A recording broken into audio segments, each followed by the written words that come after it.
when I was trying to steal something out of the pro shop. Something tells me to be, or bringing my own booze and saying, what, the guy can't drink? You can tell me what to do? Well, actually, I probably can. And now he joins us. It's great to see him. And you will see this later today when I put out this link with the great Kevin Thistle. Hey, Kevin, how you doing, buddy? And Mike, how are you, man? So good. Thanks for having me on. And you too, Dave. Thanks. Hey, partner. So look how fancy you are now. You're fancy. No, it's a facade. I'm addicted to Zoom. Like, I think I had 7 yesterday and 5 today. Like, all I do is Zoom calls. So I dress up. Like, I got nothing on underneath, but I just dress up.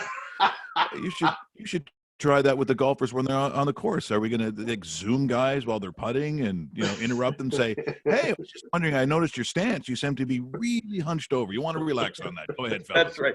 I'm Kevin Thistle, brought to you by Molson. Molson, I don't know, maybe get sponsored.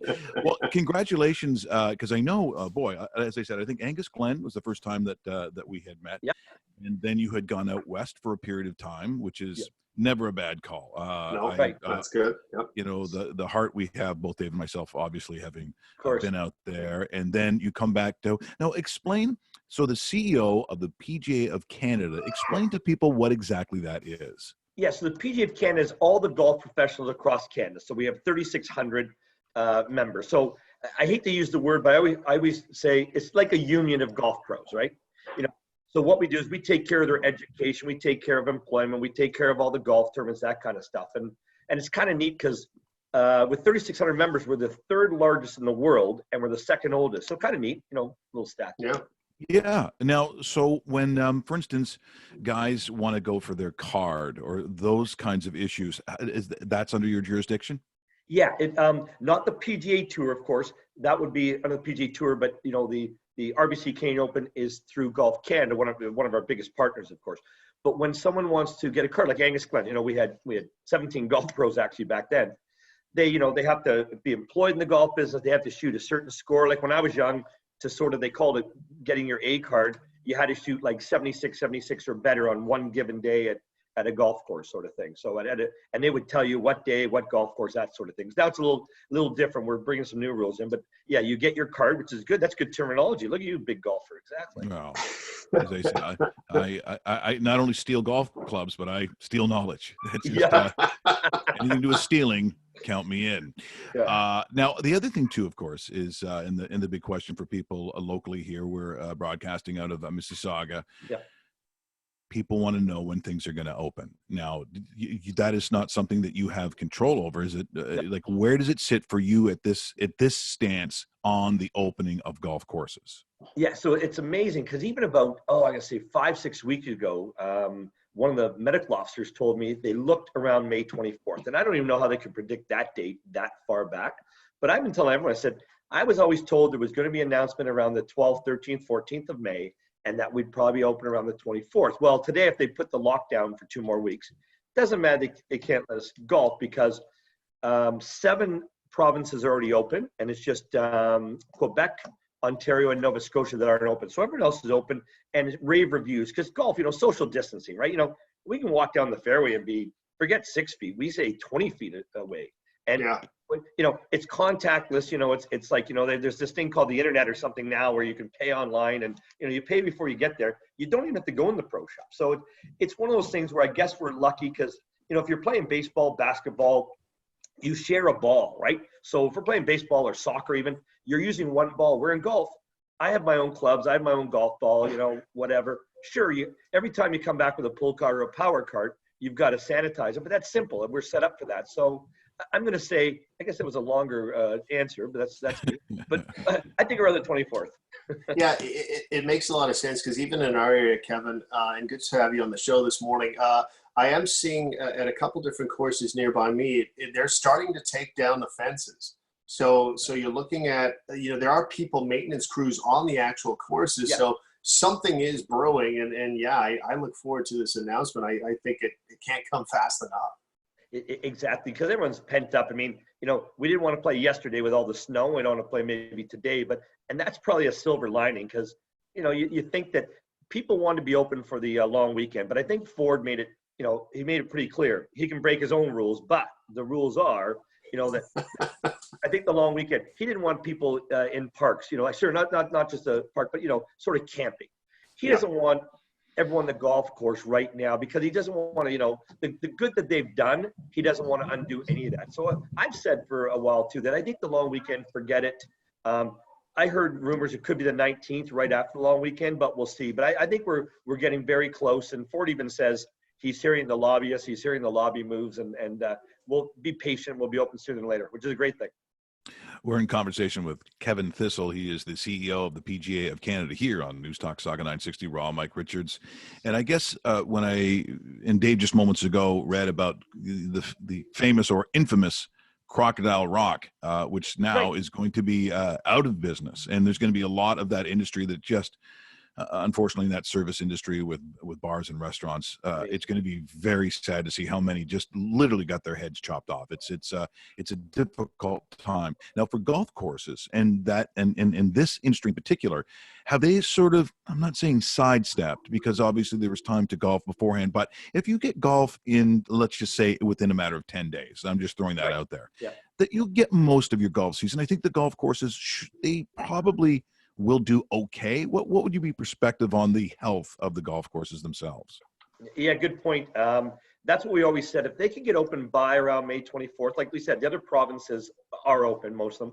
But because you're not really making money in April, you might not be making money May 1st to 10th. And this May, you're not making money last week. If you can get open, you're okay. But if it got into like mid-June or late June, you would see a lot of casualties, actually, because even from across the country, we were hearing back, let's call it March, the end of March, that if we weren't open by sort of May, like you said, Mike, probably around May 24th, that there would be a lot of casualties. So we're lucky that the golf season, June, July, August, September is your bread and butter, and June really is one of the biggest months at golf courses. And this year you're going to forget those tournaments, like when Mike had the tournament at Angus Glen. And my favorite video of all time, remember that video you made where you wrecked my greens? I don't remember. Yes. Yeah. He didn't ask. Yeah. He didn't ask. He goes, no. Oh, hey, Alex Lyson, let's go out, and a bunch of other things. Let's go out and wreck the greens before we're golfing, not after. Like most like gangsters wreck things after they played. Mike wrecks them before he goes out. Remember that? That was amazing. That was with Ron McLean and Tom Cochran. Oh yeah. We did a lot that day. There was a lot of things going on that day. There was a lot. Hey, and the nice thing is, I didn't know. That's a good thing. I didn't want to know. Hey, do you know that guy? Oh yeah, he's a friend. He's a friend. He's a friend. Oh yeah. You can trust him, really? Yeah. No one trusts that guy. Dave, you want to get something in here before? Yeah, absolutely. Yeah, I wanted to flash back a little bit. So we met here in Ontario. Obviously, you go out to Calgary. How do you get this position, Kevin? What went through it? Because I'm guessing just because it's such a prestigious position, there's a ton of people applying for this, and it's not just in a region; it's across the nation. What was the job? Not interview process like, and how did it work, and how did you actually get this? Because I mean, well done with getting this position, and the corporation gets the best guy, which is you. Yeah, I was lucky. I was on the board for years, even when I was in Ontario. Then I went to Alberta, sort of thing, and it's one of those things where I was blessed because I think they had 100. I heard they had 125 applicants from like 5 or 6 different countries, not just Canada, sort of thing. Wow. Which amazed me really. But I had been on the board, so I knew what was going on. I knew a lot of the players and stuff. Of course, I'm a golf pro through and through. Like I've been a president, an owner, a GM, a dishwasher, a back shop. I'm a pro.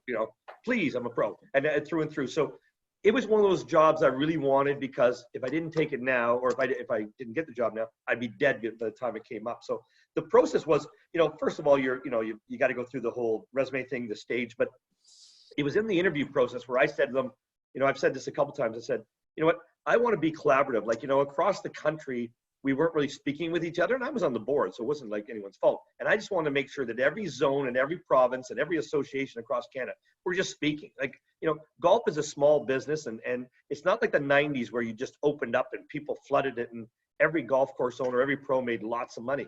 Well, no, times changed. At the end of 1990s, late 90s to early 2000s, Toronto for sure, but every area across Canada got overbuilt. Way too many golf courses. So now they're not all busy. They're all discounting, not everyone making a living. So I want to just make sure we're all in this together. And I think it's a good sign, because even during this COVID-19 break, all the associations, golf course owners, supers, GMs, and Golf Canada, we've all worked really well together. So excited the position I'm in and love it. Like, I feel like I'm working for my friends, right? So Yeah.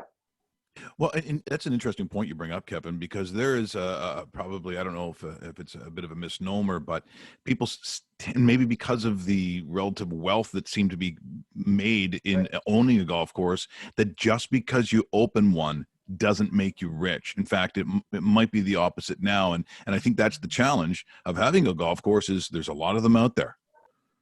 Good point. And that was the thing. That's what happened in the late 90s. It was almost like, hey, everyone I know who owns golf courses, they're making money. I'm not saying they make tons of money, but they're making money. And all of a sudden, people were building golf courses. We called it like a vanity play. Everyone thought, well, I'm a golfer, so I know how to run a golf course. I'm not saying they didn't, but you're right. That was the strategy back then, and it hurt a lot of people. There was probably between 2000 and say 2009. Remember the sort of the recession, the stock market crash? Yes. There was more golf courses turnover then than any period in the history of time, sort of thing. So. Now, and people always wonder, because I honestly don't know the answer to this, because it's going to depend on geography. Like, where you open up a golf course, where the land is a real estate question. It depends on what it's close to, where it is. But in the GTA area, and that's a vast area, but on average, what is the cost of actually buying the land, let alone actually designing and building a course? How many millions are we talking? As a rule, let's just say, how much does that cost? Like in Markham, say Markham, even Stouffville now, to buy, like, around Angus Glen, like, man, they're selling the land, like, like something like York Downs, or they sold for 1.3 million an acre. I think it resold for about 1.5 million. I'm hearing they're like 1.5 to 1.8 million dollars an acre. Well, think about it. For a golf course, the Angus Glen was built on about 225 acres. Now that's a big golf course, but you need at least 100 to maybe 125 acres. So if you want to be in the GTA, and it's worth that, because you can put housing on it. If you're in a green belt, it's way less. But if you're building or these, like Mississauga, right? They got a lot of great municipal golf courses, like right in the heart of the city. Those things that got to be $2 million an acre. Those places. Wow. Yeah, that is something. So, before I let you go, there is something I do have to ask. There are people that we do know in common. Some of them famous, and some of them not so famous. And I know you have a lot of power as the CEO of the PGA of Canada. Do you know Mark Zecchino? Do you know Mark? Very well, Mark. I love him. One of my good friends. Can you ban him? Can you disallow him to ever play golf? I want to see. Can you blackball Mark Zecchino, because I think is stealing things. Speaking of stealing, he drags his feet on the greens. I've seen some. I would say swearing in Italian. But the guy's name's Zecchino. He doesn't speak a word of Italian. That's why his father's so angry all the time. That's why they call him Angry Mike. So I just want to lob that out there. Allow Bob Weeks. Let Weeksy have anything. He's out. I'm going to tell him he's out. You're right. He's done. He's a great dude. Yeah. Angry Mike. That's right. Kevin, boy, we should do this more often too, because there's never a time, I don't care what your format is in radio, where you cannot talk golf, because it's always on the minds of both men and women and kids. Kids still play at and maybe now play at a rate that, when I growing up in Stouffville, we had guys who were sort of, Sleepy Hollow, country club guys or whatever, but it wasn't like now where kids, and I got to say, the line in the sand was Tiger Woods. After Tiger was out there, young kids want to play golf. So there's not a time really, even family wise, that we could not talk golf, Kevin. Absolutely. Always available for you too. Love you guys. Thanks, pal. Awesome. You take care, and we'll talk to you soon. Hopefully see you soon. For sure. Thanks, guys. Be good. That is Kevin Thistle. He is the